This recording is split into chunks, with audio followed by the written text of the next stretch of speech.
tank it's back, Petey. Tank is back. It's back. We got off track for a little bit, but it appears to be back.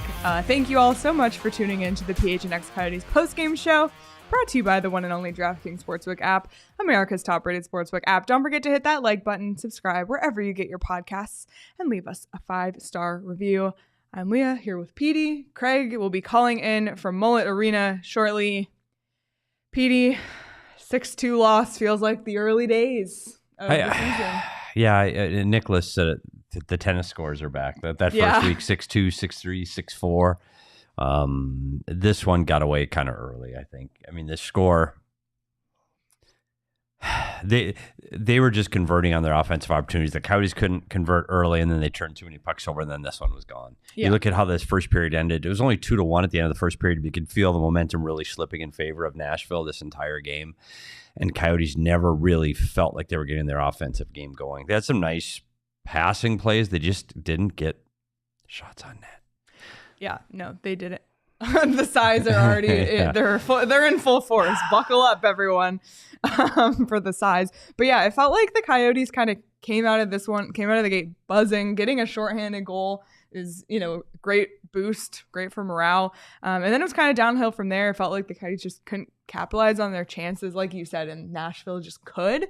There were multiple goals that they scored that went in on the second chance of the shot. They obviously capitalized on their power play, which the Coyotes, didn't have as much luck tonight with for all of the power plays they were given, which we'll get to all of that shortly. But it just, I don't know, it felt kind of, if this game was a graph, it was one that was a downward line. Yeah, we talked about them having, this is the longest break they've had in a while since the All-Star break. I mean, they had a lot of days between games. They haven't played since last Wednesday, and you go, okay, they're going to come in well rested. The problem with that is with rest, you get a little rust too.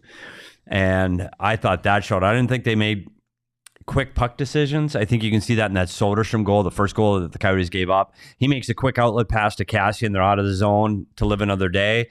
But he waits and waits and waits, looks for another play, flips it to center ice, and it ends up being in the back of the net from just a little flip play through the neutral zone, and then he doesn't defend on the way back. So then they get a turnover in the offensive zone off J.J. Mosier's stick. It's just like they didn't execute on those, and then now you're behind. And both those two plays, they had the puck on their stick. Just make a bad play. And even Schmaltz to Mosier driving the middle there. It's not a bad play. It's just not executed. Yeah. And you don't execute. Now you've got an odd man rush going back the other way. So it's those little things that I think your timing gets a little off when you're not in games. That game intensity just didn't seem like it was there for the Coyotes throughout the 60 minutes of this one. If they could have capitalized on the power play, we might be talking differently, but they didn't. Yeah, they didn't. So I think we should get into the numbers from this one because it paints a pretty good picture. Obviously, the final score being the main one, but Coyotes outshot 34-28. They actually kind of held their own, and as far as shots on net, it doesn't necessarily mean scoring opportunities in that sense, but in a rare occurrence for this Coyotes team holding their own in shots. But really the big difference maker was the power plays, the special teams. Nashville 2 for 3 on their power play, the Coyotes 0 for 5. So they got their chances, they just couldn't capitalize. We can talk more about their power play in a second, and their penalty kill. Obviously, special teams just really didn't answer the bell. And with this team, it usually the shots on goal usually tell a story, and it's usually they're getting outshot 50-20, and the goalie stands on his head, and they hang on and get a point. Tonight, to your point, after one period, the shots were 12-10 Nashville, but they were even all the way through. There were many times I looked up and it was even. Yeah, so this is one that you felt the Coyotes might have been able to get into. But the power plays, and you talk about the power plays for Nashville, it's Roman Josi and his ability to quarterback that power play from the top. On the first one, it's actual shot that goes in, but the puck movement on that second one, his ability to hold the blue line and then distribute the puck around. Roman Josi is still absolutely elite when it comes to puck control, puck pressure, offensive zone time. His ability to defend, he's still got a good stick. He does so many of those little things right. He was the difference in the game because he was the difference on the power play. The Coyotes power play, and maybe we're wrong. So if someone was at Mullet, maybe they can help us with this, because we were watching in the third period and they passed around the perimeter, Schmaltz to Valimaki to Keller, 3 or 4 times, and I swear we were hearing people yell shoot. If you were yelling shoot, let us know in the chat because we really did hear it. I think the shoot brigade. I don't know. Yeah, There's I don't probably know. a better name. The for mullet them. shoot brigade. I don't mind that. Yeah, why not? Well, we thought we were hearing shoot from the building because they didn't, and they've got, when you're looking at Schmaltz and Keller both on the flanks on the power play, so that means on the top of the circles on either side, they both have very, very good shots. I know you want to make another pass where it's a tap in, but at some point you got to deliver the puck to the net. When you look at what happened on the other side of the puck, when Nashville scores, Yossi just shoots. The goalie didn't see it because there's 3 or 4 bodies in front of the net on their second power play goal by Glass. Again, it's just a shot off the flank. You just shoot the puck. And I felt that Keller and Schmaltz both had several opportunities to get the puck to the net. I thought Bukestad did, and just missed one wide off the post. So I think, again, on the power play, they've got to deliver more pucks to the net on the power and play. It just feels like they get deflated so early because the Nashville would clear the zone and then it's like, okay, they have to go back and get the puck. And then it's just hard to have any sort of pressure or momentum. Or they would take a penalty on the power play and then it would be 4-on-4. So they'd only had the, 40 seconds of power play time. And before that was squandered. So it just, I don't know what it was about this game that felt kind of and then Connor Ingram, he's been so phenomenal, and he didn't have like a horrible night per se, but obviously he didn't have a great night. It felt like a couple of those shots, one of them like bounced off of him into the back. There were it just seemed like a couple of them went on like in after that second moment. If he had just kind of bear down a little more. I don't know what it is because he's been so phenomenal. We've been singing his praises for a while with Connor Ingram, but he didn't have his 47 save shutout night that we've kind of seen with him. And he's been that player for the last 6 weeks where he's been elite. This reminded me a little bit more of his early starts where it wasn't bad. But we're not saying he played poorly tonight. It's just those one's off a rebound that say lays in front ends up becoming a goal. The one Duchesne shoots off his back and goes in. It was just almost bad luck, puck luck for him. He just wasn't quite as sharp as he's been over the last few. But one of the things that happens, and I don't know if this is true or not, but you look on the calendar and who drafted Ingram? Well, the Nashville Predators. And who did he play for? Nashville. He knew all those guys. And there's something to that. But Tampa drafted him? But he was on. Say sorry, Connor. I know you're listening on the way home. But he was in the organization, and that's where he came from before he came here. So he knows all the players, knows all the shooters, and you think sometimes that's an advantage. But we saw it here with Darcy Kemper. Darcy Kemper wouldn't get the starts against the Minnesota Wild. They didn't want him to play against the Minnesota Wild because he had a hard time. And for him, it was more, he didn't play poorly. He got too emotionally invested in the game, and I didn't even think about that connection today. Oh, really? I did last week when I saw that when they said they were the matchup for these 2 games, but it didn't cross through my head today. And so that's part of it. So now if he has to play them again, I would probably go with Veggie against them next time. And you just find out those teams that you compete against, especially your old teams. There's some guys that are just fire against their old team. Like you've got to get them out there. And Keller in his hometown and those kind of things. But Ingram, it's harder mentally. Those guys all know him. He knows all them. He knows their tendencies. They know his. And maybe that played a little bit into it tonight. Yeah, absolutely. So, just kind of one of those nights that as far as the game on the ice, maybe not so great. As far as the implications for the tank, maybe a little better, which I want to talk about in a second. But before we do, I just want to talk about the few positives from this game on the ice. I already mentioned Shane Gostisbehere's shorthanded goal, short side, unbelievable pass from Schmaltz. Hayden on the other assist as well, his 10th goal of the season and his 300th career point. So very special way to get a 300th career point. Shane Gostisbehere, who, as we're in the week of the NHL trade deadline, a name that has very much been discussed. So well, I thought you were going to. No, I was kind of teeing you up to comment on Shane Gostisbehere. How good he is. Yeah, the one thing about the play and his speed, and we know about his offensive ability. But one of the things that's funny, Leah, is since he's come back from his injury, he's not the guy on the power play.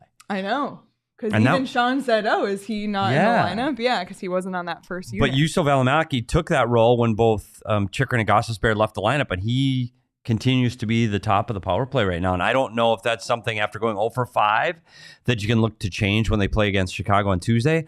I would probably look for there to be a change on the power play unit, and Gostisbehere is probably the most likely to draw back in there because you're right. He's been, when this team is buzzing on the power play, it starts with him at the top. So I would expect him to be back in the lineup on the top.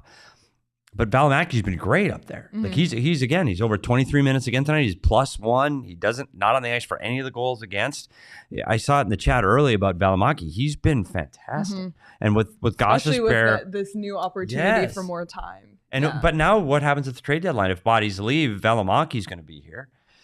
So I think the future's still good at these young D.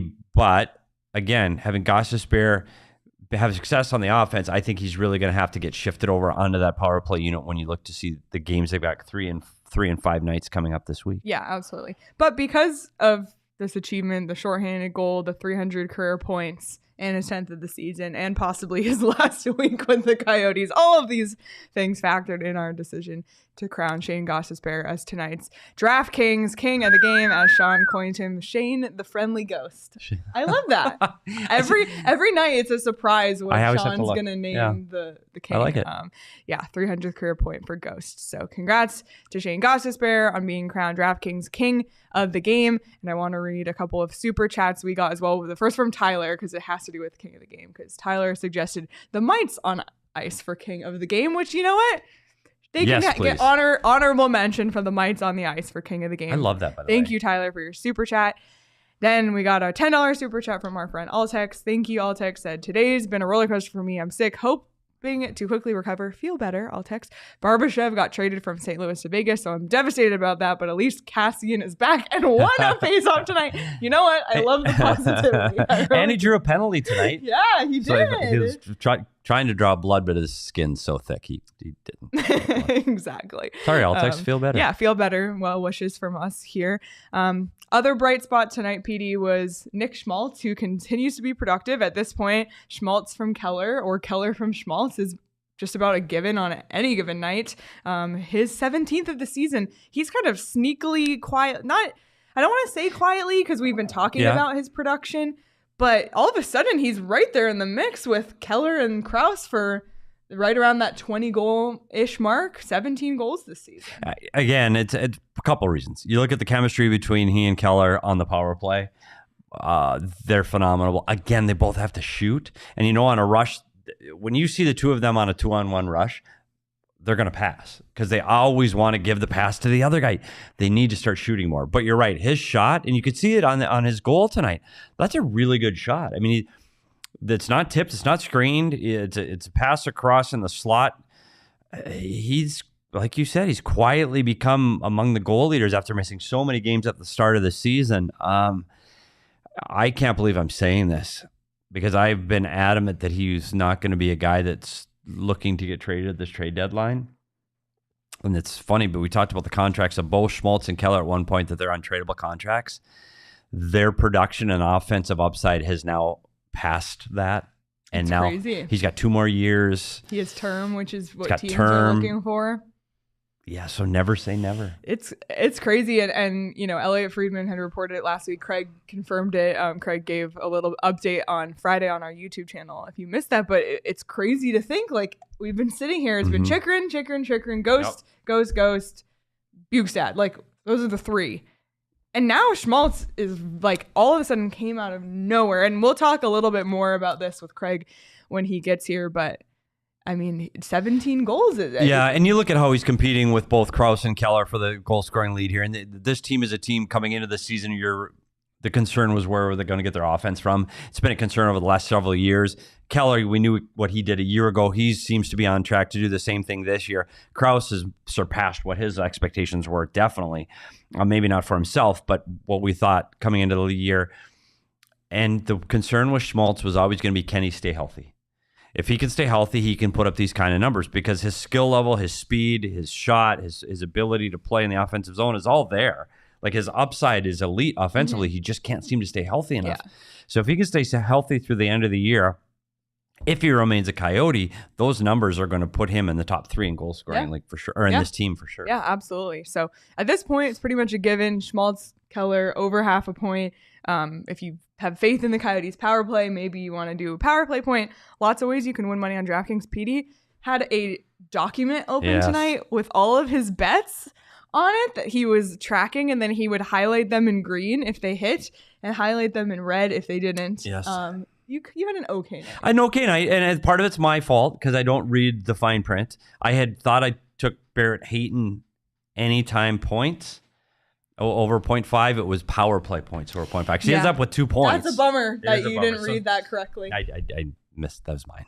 So that's on me. Yeah, but that's okay. But I hit a couple. I think you broke even. Yeah. Yeah, exactly. And it's fun. It didn't make it fun for you. It made it very fun. It really did. So it's a fun thing to do for sure. Check out the DraftKings Sportsbook app if you haven't already. Use code PHNX when you sign up. New customers can bet $5 and get $200 in free bets instantly. That's only at DraftKings Sportsbook with code PHNX. Minimum age and eligibility restrictions apply. See show notes for details. I'm curious if anyone went to the beer can derby yesterday at Four Peaks. I don't know who had the fastest beer can. If anybody here in the chat attended that, please let us know. Is there video of the fastest beer can? I need to know. I was moving all weekend, so I was very out of touch from reality, except for I saw Kenny acknowledge the fact that I'm on Capybara TikTok for whatever reason. Just a few tweets here and there, but I've been very out of it. So I need to know. But there's more events coming up that involve Four Peaks. Four Peaks will be out at the M3F Festival March 3rd and 4th, which is coming up very soon. It's a really, really fun festival. You can grab your tickets at m3ffest.com and enjoy a Wow Wheat beer while you're there. As always, there's no better beer to drink outside under the sun. So check that out for sure. And you must be 21 or older to enjoy, and enjoy it responsibly as always. PD, Troy Stecher, you had him on Walking and Talking this week. By the way, if you haven't checked it out, or if you only saw the Twitter 2-minute version, go on YouTube. There's a 10-minute interview with Troy Stecher. You get into his fashion. Yep. You get into, his dog, how he ended up in Arizona. Yep. It's a phenomenal interview on the PHNX Sports YouTube channel. Check it out. But there's, this thing among players on Walking and Talking. I know. Who they get a bump, but it's always a little delayed. So we Delayed saw bump. some Twitter, I'm going to put money on Troy Stecher. Just wait a little. But Tuesday or Wednesday, but he had his chances tonight. He had a chance tonight. God dang it was like such a nifty Spinorama. move. It was unreal. It's like, is that who? Yeah. Spinorama David? Goes to the net just about over the reverse Stecher? VH. Ugh. Unreal. So, Mario Stecher. Almost. Mario Stecher. But definitely go check out that interview because he talks about his drip. It's phenomenal. And it's not in the Twitter part. You got it. If you want to see how he dresses so well, where it comes from, and who inspires them with, is it his mom helps dress him? You'll have to tune into the YouTube. Tune in to find out. Unreal. This is what you uncover. And we got crashed. How many times have we crashed on that interview? At least 3 or 4. Like people. There's a lot of guest appearances. Goalie coach Corey Schwab was throwing rocks at us during the interview. The golf cart that takes the players back and forth between the practice facility and their change room, that almost hit us intentionally with Nick Bugstead aboard from Minnesota. So if you haven't watched it, it's actually pretty funny. Yep. So good. Ben, that's the kind of, hard-hitting journalism you get from PD at practice. But from Craig, you get a little bit more. Yeah. And I think Craig actually is there for news. I'm there to find out how the guy walks his dog in the rain. Craig. By the way, Craig, he has a raincoat for his dog, in case you were wondering. He does. That's awesome. I like him even more. Dog. That's great. Good stuff. Good stuff. Craig, welcome. That kind of was a bit of a letdown game, I guess. It depends on how you look at it, but from the team perspective, I guess. Yeah, it's interesting. We were talking to Shane Gostisbehere in the locker room and asked Andre Tourigny about. I saw Nick Bugstead in the hall. It's a tough week on the guys. It's a really tough week. I know this gets overused a lot. You'll hear, it's a great room. It's a great group of guys. I mean, there is just heartfelt words behind it when these guys are talking about this year's room in particular being a really great group of guys. They really like being around each other, and they know that at least a couple of these guys are going to be gone shortly. So it's not only is it tough on the families to plan for this upheaval that is about to come. Shane Gostisbehere's never been through this before. The other time he moved was in the summer, but it's just tough when you make some relationships like this. You get close with a lot of guys, and this room seemed to manage to do it very quickly, which is part of the reason we saw this team, I think, exceed expectations this year. And I know, Craig, it's funny you brought that up because we don't talk about it enough. We've got trade deadline. We're going to talk about a lot this week. But you look at a player getting up tomorrow. He, like Shane Gosper, doesn't know if I might go be working and living in New York City. I might be in Edmonton. I might be in Columbus. I might be in California. Like, how do you not get up in the morning and know where you're going to live by the end of the day? How would that do for you? Like, I'd go out of my mind. I'm anxious awaiting trades for me, and I like live here full time. Yeah. I'm just, And you're but still I've going been home. a little anxious. Like, Yeah. I can't even imagine how they feel. Yeah, so we forget the human side sometimes. We talk about it so easily as it's trading player cards, and sometimes we forget the people. So I'm glad you mentioned that, Craig. Yeah, and you hear the cliches too about you just block it out and you focus on the game. Ghost is like, no, it's there. You're all aware of it. And I saw Nick Bukestad walking in the hallway and saying the same thing. It's really tough on these guys. Nick Bukestad actually said, "You got any info for me? You know where I'm going?" It's unreal what these guys are dealing with right now. And it's, yes, like you said, Petey, the human side. Yeah, they're professional athletes. Yeah, this is a part of the game that doesn't make it any easier.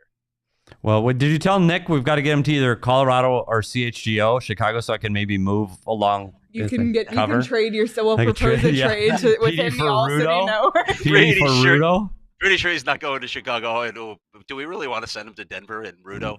I mean, No. he might have to do a show in a See bathtub. if maybe I can get traded for Rudo too. Rudo and Nick Bukestad from the bathtub. That went south. If you know, you know. If you know, you know. Oh, boy. Oh, man. And Craig, we just got done talking about the fact that Nick Schmaltz has now emerged kind of as a new name thrown into the mix. It was funny to see both him and Ghost get on the score sheet tonight as two guys who were, being asked about, I'm sure. Does it feel like, or have you heard anything? Is there anything imminent? Like, should Coyotes fans be sleeping with one eye open, or is this kind of maybe going to be more toward the end of the week? I just feel, and of course this can change with a phone call, so you can't be certain, but right now it doesn't feel like anything is imminent. That said, I mean, these guys are like, Shane Gostisbehere is basically telling people, I'm not going to be here at the end of the week. So, Man, I mean, I can't even. have a sense coming. Can you imagine just within our office? Yeah, like we're not gonna be here next week. Like I can't even imagine it. And you talk about how this, you don't know, and we to Craig's point, there is nothing imminent, meaning the people he's talked to and his sources are telling him nothing is imminent. But it literally is one phone call, because you've seen how these dominoes are starting to fall. Timo Meier going at the Timo Meier is one of the big pieces. Ryan O'Reilly's one of the big pieces. They're already gone. Tarasenko's one of the big pieces. He's already gone. So it could happen tomorrow morning. That's it. You just don't know what general manager is going to get up and go, I need to make this move today. I have to do it now because I don't want team B to get that player. So you don't know. It's going to be just a stressful week for all of those guys and for potentially us, because we probably have to do a show. Did you guys see one of the trade conditions in that deal, by the way, the Timo Which Meier one? deal? The first round pick, New Jersey felt the need, Arpon Basu tweeted about this, New Jersey felt the need to make it top 2 protected, just in case the Devils finish in the top 2. Okay, sure, we'll make that concession for you, no problem. Like, what? That was just weird. Yeah, that trade. Petey and I spent an hour reading the cap. Yeah, friendly. we had to go through. Look at the tree. We had a hockey DB, guys. There's 14 pieces in that trade. There's a lot going on there. Unreal. Yeah, but it's nice to see, like you guys said, it's nice to see some of them shaking free now. We're seeing some action here. And it's sort of, when you see some of these deals go down, you're like, okay, that team's out of the mix, that team's out of the mix. So it sort of narrows the scope of the teams that they might be dealing with. Pittsburgh hasn't made a move in the East yet, so you wonder if they're going to do something. Like, is anybody going to make a move in the West? Nobody's doing anything in the West. I think the Jeff Marek was calling the East Octagon right now. It's going to be an insane playoff with those 8 teams, so competitive. But a lot of those teams have made moves now, with Boston making a move. The Rangers probably going to get Patrick Kane now, it sounds like, too. Toronto's made a move. New Jersey just made this move. So you've got at least half the teams in the East stocking up now for the playoff run. It does take some teams out of the mix, and it narrows the field of possibilities, unless, of course, we have a deal like Jacob Chikrin going to Columbus, which would be, right back to where we were at the draft floor last year. Just bizarre if it happens. But I'm also waiting to see what Sean DePaz's Buffalo Sabres do. Yeah, we talked about that. Funny, we talked about that today, Craig. Because I say they're a team, but they are a wagon, and I'm not kidding. This team has the offensive ability. That Buffalo Sabres team is fun to watch, but you talk about all the things going on in the Eastern Conference right now. I think Tampa still has to make a move. I think Carolina has to make a move. I don't think Buffalo is going to make a move. And if I'm the Buffalo Sabres management on a team that they're just not quite there, like their assets, why would they give their assets away? They're the youngest team in the league. So just, make the playoffs great. Get the experience, but don't trade away your future assets. So that's what I hope. That's a fair point. I still wonder about, you mentioned Carolina, and Elliot Friedman, of course, reported that they could be in on Nick Schmaltz. They could be in on a number of Coyotes. I still wonder about the Pittsburgh Pens. Ooh, say that again. Penguins. Pittsburgh Penguins. Yeah, thank you. For Jacob Chikrin. I wonder if LA will come back in the mix. What is Edmonton doing? They have a tough cap situation. I get that, but you've also got Connor McDavid tapping on the door saying, hey, are we ever going to be a cup contender here? Because it's been a long time that I've been the best player in the league and we haven't done anything. So you've got that pressure hanging over your head too. Yeah, and we got to get too into the weeds in the trades, so we'll talk about later in the week. East is moving, West hasn't. I think that's a big part of why you're seeing this happen. It's going to take a team in the West to get the ball rolling out West, and then it's going to be chaos. The dominoes need to start falling in the West. We'll talk about it all week long. Right now we're planning to be live twice on Friday, once for the post-game show, once after the trade deadline, of course. That is barring any major Coyotes trades, which we will have an emergency podcast for a major move like Schmaltz, like Chikrin. So stay tuned for this week, but we'll obviously be right on top of that news because it's going to be happening. Craig, a couple other things before we let you go. The first thing is, it was interesting that Nashville played here tonight because there was kind of a big headline in Nashville, which is that their president and GM, David Poile, that's how you say his name, right? Yep. Yes. He's the president and the GM, right? Mm-hmm. Mm-hmm. I listen, it's been a long weekend for me.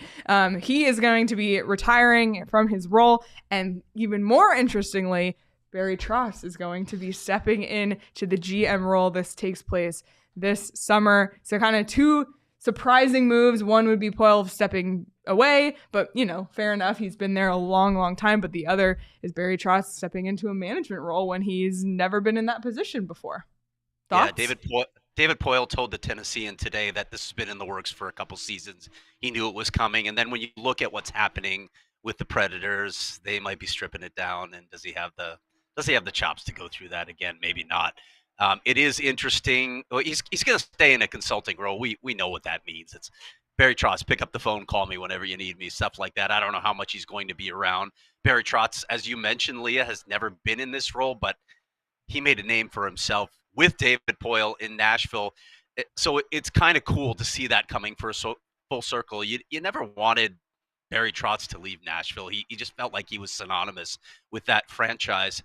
And when I look at it big picture, really from a Coyotes perspective, and you consider what they did as an expansion franchise, it took, I think, 5 years for them to get up and running where they were a playoff team, but they're a really good model for what a non-traditional market should look like. They made the playoffs 15 of the last 18 seasons. They haven't won a cup, of course. I still wonder what happens that one season against Pittsburgh in the cup final if Ryan Johansson, their number one center, is healthy and playing, but they've been a pretty good model of consistency and playoff performances. The Nashville Predators are a really cool story, and these two guys are a very, very big reason for that.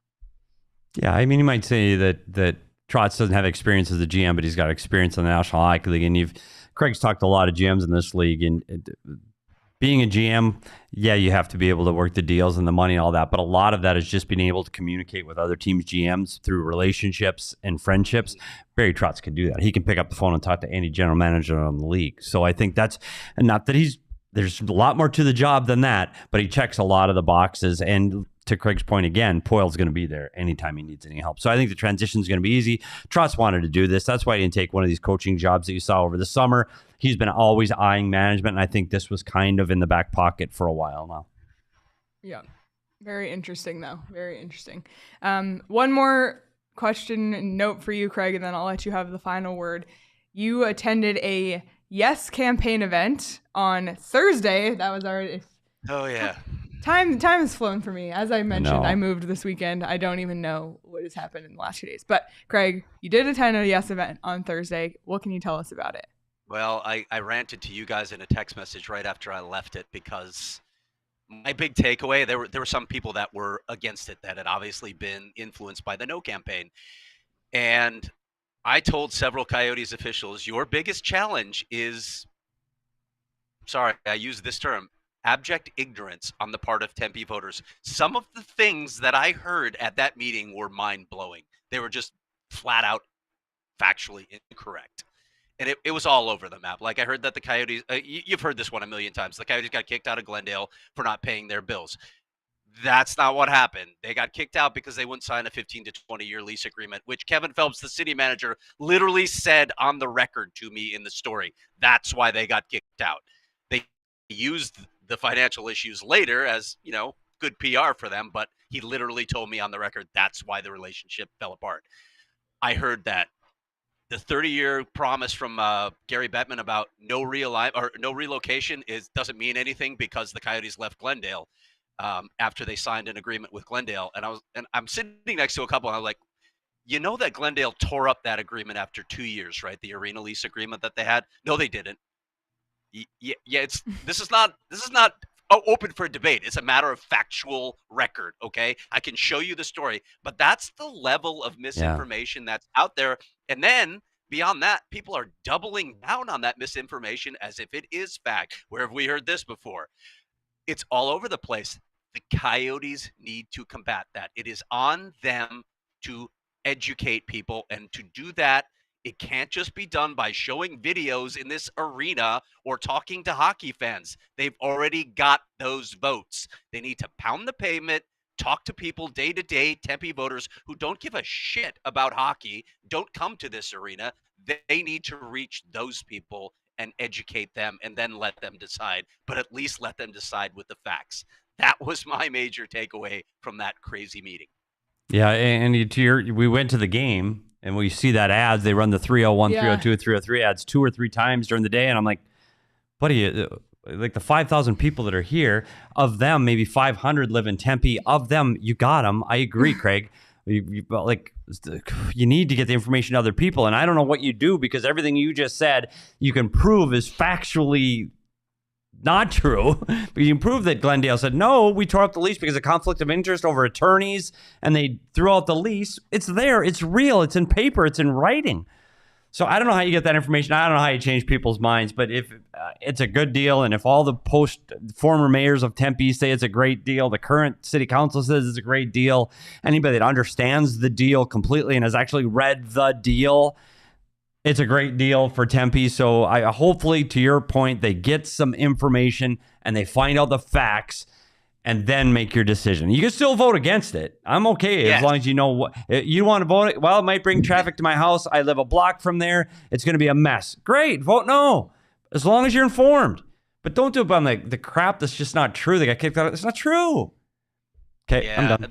there was some crazy stuff at that meeting. Like there was someone standing behind Javier Gutierrez while he was giving the presentation, screaming, "Well, what about the homeless? What about the homeless?" I wanted Javier to turn around and say, "What about the homeless? What do you mean? What is your resolution? What does this have to do with this deal, and what would you like to see?" It's like just random stuff getting thrown out. It was a crazy meeting. What guys. about the homeless? Look, is there an alternative plan that's going to house the homeless on that garbage dump if this does not get approved? No, that's the other point. Ridiculous. It's just sitting there unused. What do you expect is what going to about happen? gas prices? What about the balloons? Ridiculous. It's got nothing to do with it's Tempe Arena, for Christ's sake. You're not going to pay taxes for it. Put up the damn building. Sorry. You're not going to build affordable housing on the most expensive real estate in the city either, okay? Let's just be realistic. Let's not be children in analyzing this. That's not going to happen. First of all, as we've heard, the cost of building those units would be astronomical. Maybe you should build them in a different part of the city where the cost wouldn't be as great, so you can build more units, things like that. But The level of misinformation is astounding. And I am sorry, but I have heard Tempe council members, and I know they need to say it, say Tempe voters are really informed on the issues. That wasn't my takeaway after this meeting, guys. So the Coyotes better do something about it. Yep. Okay. Wow. Well, thanks for the update, Craig. And I know, listen, he's doing the reporting. Like Yes. when he says he has the facts to prove it, it's because he's found out the facts. Right. It's Craig. He's But, doing so you that, don't have so. to, by the way. And I Yeah. surely aren't. I'm not going to put in the work. I'll let Craig do it. And I'll just read what Craig says because I trust his reporting. Yeah. But Thanks, Craig. thank you for that, Craig. Any final thoughts on any topic before you go? Here's the thing to watch tomorrow. Everybody wants to watch the Anaheim-Chicago game tomorrow. And if you ready? If it's a 3-point game, there's a chance the Coyotes could be 1 point off the second worst record after What? tomorrow. That's crazy, isn't it? I know. I was on this show not too long ago saying it's done. They can't catch them. And I was looking at probabilities, and I actually talked to a couple people about what the probability is that these 3 teams below them would all get hot at the same time. And the odds were just ridiculous. They were not going. It was not going to happen. And here we are. If Columbus hadn't blown a 2-goal third period, the Coyotes would be 4 points away from literally the worst record in the league, but it's 5 right now. But anyway, they could be that close to second, and that's crazy to me how quickly things have changed. Craig, Columbus Blue Jackets has points in 4 out of 5, 5 out of 7. Chicago Blackhawks have won 5 straight hockey games. Anaheim, who I say is absolutely miserable, they've got points in 3 out of 4 and won 2 straight. Yeah, in spite of their negative 800 goal differential. What? Wait, like, are you kidding me? I And the know. Coyotes. So I know Coyotes fans, and you say, "Oh, it's too bad we lost." Actually, you know what? For all the wins you got last month, and you go, "Oh, this is ridiculous," you still have a chance to finish really, really, really bad in the standings, even though you got points in 9 straight. So yeah, Anaheim, Chicago, everybody root for a 3-point game. Hopefully 3 points with an Anaheim win. That's what I'm going with, because I still think Chicago is going to win some games because they win without Kane anyway. So I think they'll win games. So they're right back absolutely in the thick of this thing. That game against Chicago, the next game against Chicago. Huge. Is Huge. It's a huge game. It's crazy. It's crazy how things unfolded over the last couple of days here. But Craig, thank you. Great insight as always. We will talk to you again soon, and everybody follow along Craig's reporting and the trade deadline and the Tempe stuff, all of it, because he's dialed in.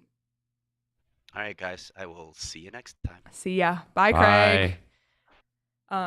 Great stuff from Craig. He really does it. Boots on the ground, does it all. And that's why it's so worth it to become a diehard, because you get access to Craig's diehard stories, including he's working on his mailbag, not as I speak, because obviously he's at Mullet Arena, but he was working on it today. And I'm sure it'll be out, I'm guessing tomorrow, but I don't want to get in trouble if that's not the truth, but that is an example of a diehard only piece. So you'll want to become a diehard at gophnx.com so you can get 20% off on merchandise, 20% off events, access to those stories, access to the diehard Discord, where we have a lot of fun. There's a new thing in there because there was a whole thing where the Coyotes would start losing and everyone would send a tank gif. Yes. And then the Coyotes would soar back and Wagon. win. And so then it went to Wagon, and the Wagon is a perfect curse. It has become a perfect curse. So when the Coyotes score, everyone sends the Wagon, and then Boom. So the Discord is right on the money. Yep, I got to with the say. Wagon. So like I said, lots of perks to becoming a diehard.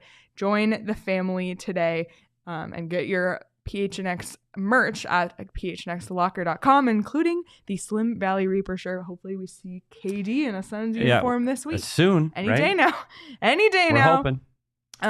Also, any day now, I'm going to make my return to Illegal Pete's. Sean and I were talking about that today. We might stop by there on Tuesday. Tuesday pregame? Yeah, a little pregame action at Illegal Pete's. So if you want to come join us, let us know. Illegal Pete's on Mill. Phenomenal food, phenomenal drinks. Nothing soothes the soul quite like fresh limes and tequila and agave. Try out Illegal Pete's Coin Premium or frozen margaritas. I always recommend the Prickly Pear Margarita. And stop by for Illegal Pete's happy hour, 3 to 6 p.m. every single day. So Illegal Pete's, we love it. I can't say enough about it. And you got to try it for yourself and let me know what you think, because I have yet to hear one person say a bad thing. Love the queso. That's all. Yeah, Petey, this whole tank situation, It's unreal. It's unreal how these other teams, and we were so freaked out. And I think because the Coyotes haven't played in days, at least for me, I'm always so up to date on what the other teams are doing. And just with, the days off from playing and with me moving and not paying attention, like all of a sudden you look at the standings tonight and it's like, oh my God. And we know that gaps can get closed. We saw at one point the Coyotes were 11 points ahead of Chicago and they closed that gap. So gaps can be closed. Just like the Coyotes, won all those games and moved ahead. Who says Chicago can't? Who says Columbus can't? Yeah. You look at it now, and they're 2 points ahead of Chicago, 2. After Chicago wins 5 in a row against good teams. Anaheim has 2. It was nice to have a 9-point winning streak. And I know it was fun to watch this team win. There's 22 games left. It's okay to lose some of these now. Stay competitive. You see players like Nick Schmaltz get a good goal, have a power play goal, all of those things, great. But it's okay at this point of the season. The odds are just, it's so important for this to happen for this franchise. And it just is. And if you heard it from GM Bill Armstrong, this is a rebuild and this is necessary right now. So we've rooted, we've won some games. We beat Toronto, Tampa, Vegas. Got all of those wins, some great wins this season. But from here on out, this team really needs to be competitive, have fun, and lose by a goal. Yep. So maybe a little bit better than tonight, but not so good that they're earning points. Exactly. And PD, this last week with only 2 games, it felt like a breather for all of us. Yes. And if you look ahead to the schedule, it only gets tougher from here. And Coach Tournier was saying it in the intermission interview, or I don't know if it was pre-recorded or not, just about the crazy number of games they have coming up.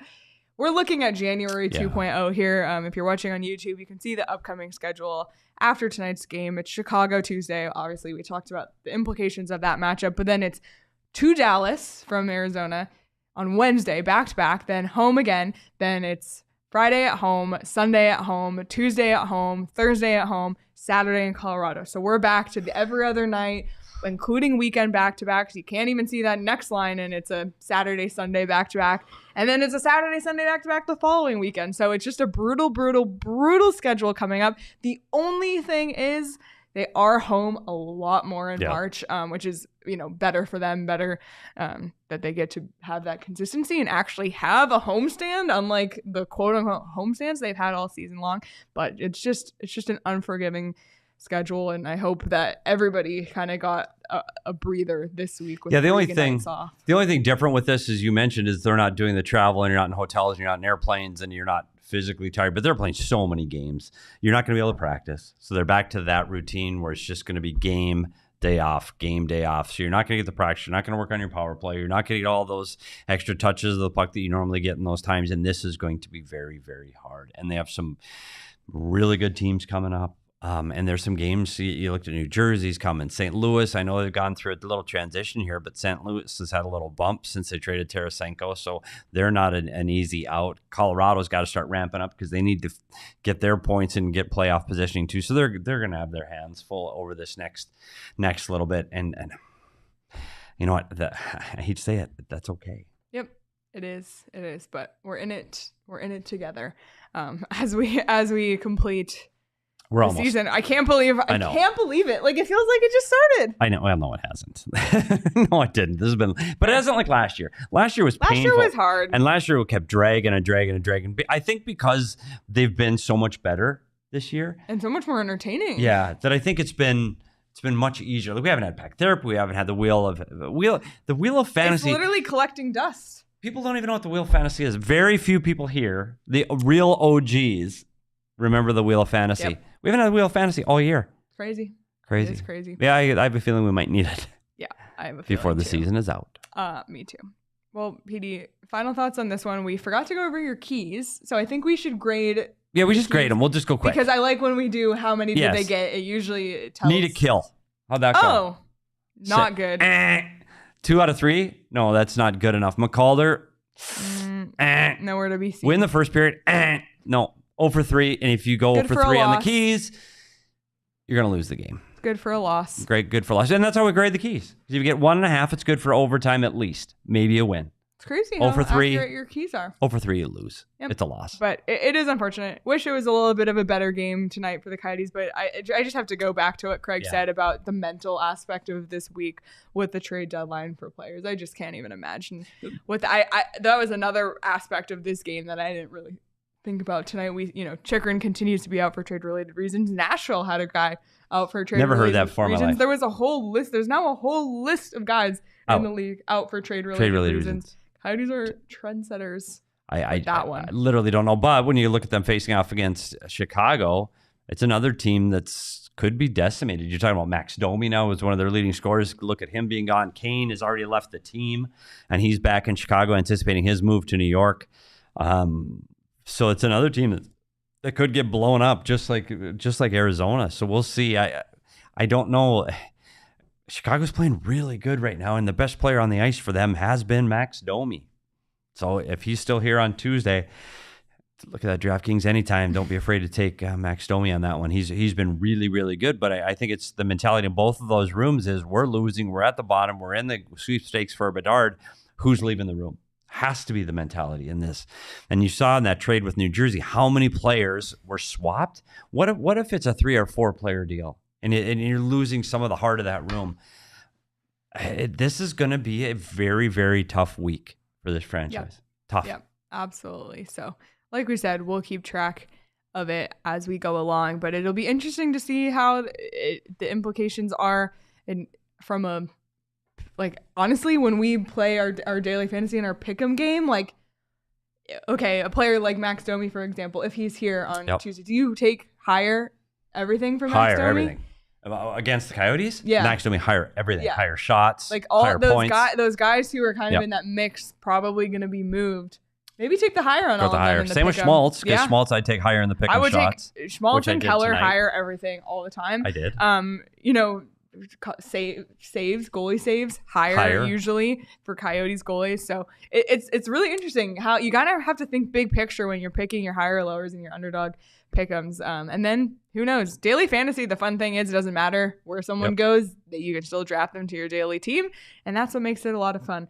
So just a lot of stuff you can do on the Underdog Fantasy app. You had a pick'em going. I had a pick'em going. It was going well, except for one again. PD. One again. I know. I keep saying buy insurance, and I don't. I got 4 out of 5 again.